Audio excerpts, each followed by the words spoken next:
দর্শক, আলোচনা শুরুর আগে রিকোয়েস্ট করছি আমাদের চ্যানেলটি সাবস্ক্রাইব করে আমাদের সাথে যুক্ত থাকুন। জি শাহিন ভাই, আঙ্গুল করেছিলেন, আপনি যদি আমার তথ্যটা একটু আমার কথাই ভুল হয়েছে বা একটু যে সংযুক্ত করেন, আমি অত্যন্ত উপকৃত হব। না, ভুল নয়। আমি বলছি যে ওই যে স্বাধীনতার যুদ্ধ যেটা হয়েছিল না, সেই ইতিহাসটা ভালো করে পড়ানোই হয়নি। বাংলাদেশের ইতিহাসটা, বাংলাদেশ জন্মের ইতিহাসটা আমি একটু বলে নিই। বাংলাদেশ জন্মের যে ইতিহাসটা, ভারতের অবদানের দিকটা ভালো করে পড়ানো হয়নি, অর্ধেক মানুষ জানেই না। আপনি একটা কথা বলেছেন যে বিভিন্ন দেশের চাপে, তাই তো বলেছেন তো, বিভিন্ন দেশের চাপে ভারতবর্ষ অ্যাটাক করতে বাধ্য হয়েছে, তাই বললেন তো? না না না না না না, আমি তা বলিনি। আমি বলতে চাচ্ছি, যখন বাংলাদেশে যখন পাকিস্তানি হায়নারা বড় চালিয়েছিল, তখন বিশ্ব তাদের চোখ দিয়ে উপলব্ধ তাকিয়েছিল, কিন্তু তারা কেউ সাহায্যের জন্য এগিয়ে আসেনি, একমাত্র ইন্ডিয়া ছাড়া। আমি কথা বলতে চেয়েছিলাম যে যখন বিশ্ব তাকিয়েছিল, এবার আমি বলি, যখন এই ঘটনা ঘটছে আপনারা বলবেন যে এত দেরি হচ্ছিল কেন। যখন এই ঘটনা ঘটছে তখন আমাদের ফিল্ড মার্শাল ছিলেন জেনারেল মানেক শ, তাকে ডেকে পাঠায় ইন্দিরা গান্ধী ডেকে বলেন যে আমাদের এখানে আমাদের ছোট দেশ, আমাদের খাদ্য সংকট, আমরা গরিব দেশ, কোটি কোটি মানুষ ঢুকছে বাংলাদেশে, এই মানে পূর্ব পাকিস্তানি অত্যাচার হচ্ছে, এটা বন্ধ করতে হবে। তার জন্য যা যা ব্যবস্থা করার আপনি করুন। তখন শ্যাম মানেক শ তখন জিজ্ঞেস করেছিলেন, ম্যাডাম প্রাইম মিনিস্টার, তাহলে কি আপনি বলছেন আমরা যুদ্ধে যাব? তখন উনি বলেছিলেন হ্যাঁ। তখন একটা কাগজ দিয়ে খসখস করে মানেক শ লিখেছিলেন, আজ যদি আমরা যুদ্ধে যাই 100% হারবো। কাগজটা থেকে ইন্দিরা গান্ধী জিজ্ঞেস করেছিলেন কেন? সামনে মনসুন আসছে, বর্ষা, নদীমাতৃক দেশ, বর্ষায় ভাসমান। তখন তো এত উন্নত ছিল না যোগাযোগ ব্যবস্থা, তো আমাদের শীতের জন্য অপেক্ষা করতে হবে। ওই জন্য 9 মাস ওয়েট করেছিল, এবং কবে যুদ্ধ শুরু করব সেটা কিন্তু সেই দিনকে মানেক শ লিখে দিয়েছে 16 ডিসেম্বর যুদ্ধ আমরা শুরু করব। না কত লিখেছিলেন আমার ঠিক মনে পড়ছে না এই সময়টা। শ্যাম বাহাদুর পিকচারটা দেখবেন, শ্যাম বাহাদুর বলে একটা ছবি হয়েছে, বিকি কৌশল শ্যাম বাহাদুরের এটা করেছে, মানেক শটা করেছে। ওইখানে পুরো ইতিহাসটা রয়েছে, মানে একদম ইতিহাস খুঁড়ে বইটা তৈরি করা হয়েছে শ্যাম বাহাদুর। এই যে ভারতের যে অবদান, এই যে 4068 সৈনিকের বলিদান,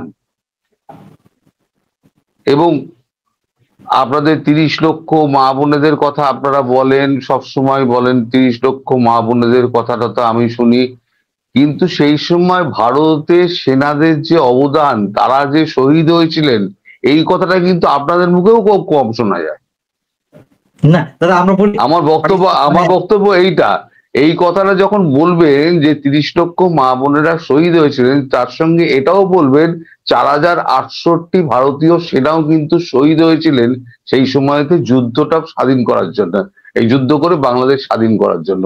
এই কথাটাও বলা উচিত। আমার এটি হচ্ছে আমার বক্তব্য। শুধু 30 লক্ষ মা বোন নয়,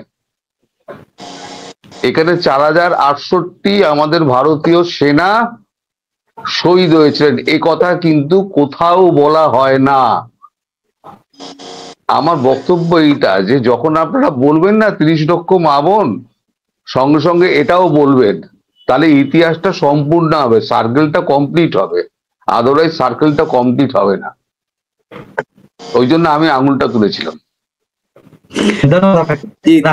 তরুণদা খুব সুন্দর একটা কথা বলেছেন যে আসলে এটা সত্য যে ভারতের যে অবদান আমাদের মুক্তিযুদ্ধে, একদম শেষ পর্যায়ে এসে তারা যখন আমাদের পাশে দাঁড়ায়, তখন মুক্তি হয়তো বাংলাদেশ স্বাধীন হতো, কিন্তু অনেক সময় লাগতো, হয়তো সেটা অনেক বছরও চলতো সেই যুদ্ধটা। কিন্তু ভারত আমাদের সহযোগিতা করাতে আমরা খুব অল্প সময়ের ভিতরেই কিন্তু সফলতার মুখটা তখন আমরা দেখতে পেরেছি। এই বিষয়টা গুরুত্বের সাথে বাংলাদেশে আলোচিত হয় না। এটা একেবারে চিরাচরিত সত্য। হয়তো আমি বলি, হয়তো শাহিন ভাই বলে, রফিক ভাই বলে, বা আমাদের মতো আরো অনেক মানুষই বলে, কিন্তু ওভারঅল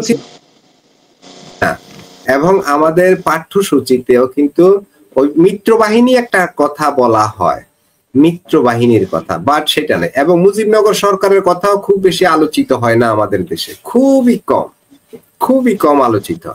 দুটো জিনিস আলোচিত হয়, একটা হলো 7ই মার্চের ভাষণ, আবার আরেকটা পক্ষে খুব জোরালো ভাবে প্রচার করে জিয়াউর রহমানের স্বাধীনতার ঘোষণা। এই দুইটা নিয়েই চলছে আমাদের টোটাল স্বাধীনতার, এই দুইটাই, আর আমাদের কিছুই নেই। অর্থাৎ টোটাল গভীরে গিয়ে আমাদের এখানে খুব বেশি আলোচনা হয় বলে আমার মনে হয় না। যাই হোক, আমি একটা ভিন্ন প্রসঙ্গে যেতে চাই, সেটা হচ্ছে বাংলাদেশের সরকারের প্রধান উপদেষ্টা ডক্টর মোহাম্মদ ইউনূস কয়েক মাস পূর্বে ভারতকে অনুরোধ করেছিলেন শেখ হাসিনার মুখ বন্ধ রাখতে। এদিকে ইদানিং শেখ হাসিনা ভারতে বসে আন্তর্জাতিক মিডিয়ায় সাক্ষাৎকার দিচ্ছেন। তরুণদের কাছে আমার প্রশ্ন, ভারত কি ডক্টর মোহাম্মদ ইউনূসকে পাত্তা দিচ্ছেন না, বা দুদেশের সম্পর্কে কি কোনো খুব বেশি ফাটল ধরে গেছে? তরুণদা যদি এই বিষয়ে আমাদেরকে একটু তথ্য দেন। ফাটল কি বলবো, এটা খাইবার গিরিপথ হয়ে গেছে। একদিকে কারাকোরাম, একদিকে বিন্ধ্য পর্বত, মধ্যিখানে খাইবার গিরিপথ। এখন তো এই অবস্থা হয়ে গিয়েছে, মানে পাত্তা দিচ্ছে না, আঙুলে গুনে না ভারতবর্ষ। একে আমাদের ডক্টর ইউনূস একটা 420 চিটিং বাস, তো এ লোকে সুদের টাকাটা বোঝে, এই কূটনীতি রাজনীতি এ সমস্ত বোঝে না। ওকে ধরে বসিয়ে দিয়েছে ডিপ স্টেট তার নিজের মানে কার্যসিদ্ধির জন্য। বাংলাদেশটার 12টা বাজাও, ক্ষমতায় তোমায় বসিয়ে দিলাম, ও 12টাটি বাজিয়ে দিয়েছে। কিন্তু 12টা বাজাতে গিয়ে সেটা হয়ে গেছে 13টা, সেটা এখন ডিপ স্টেটের গলার কাটা হয়ে গেছে। ফলে ইউনূসকে পাশ থেকে এখন ডিপ স্টেট সরে গেছে, সেটা ইউনূস খুব ভালো করে বুঝতে পারছে। ওই জন্য ইউনূস চাইছে কোনো রকমে একটু নির্বাচনটা যদি একটু করে তালগোল পাকিয়ে আমি বিএনপি আর জামাতকে যদি ক্ষমতায় বসিয়ে আমি যদি রাষ্ট্রপতি হতে পারি, তাহলে আমার আমও রইলো, ছালাও রইলো, মধ্যিখানটাই বেঁচে গেলাম, যা হবে হোক। দেশ যায় ভাঁড়বে, আমি তো পকেট তো ভরে ফেলেছি, আমার তো 666 কোটি টাকা আমি ঋণ তো মুকুব করে ফেলেছি।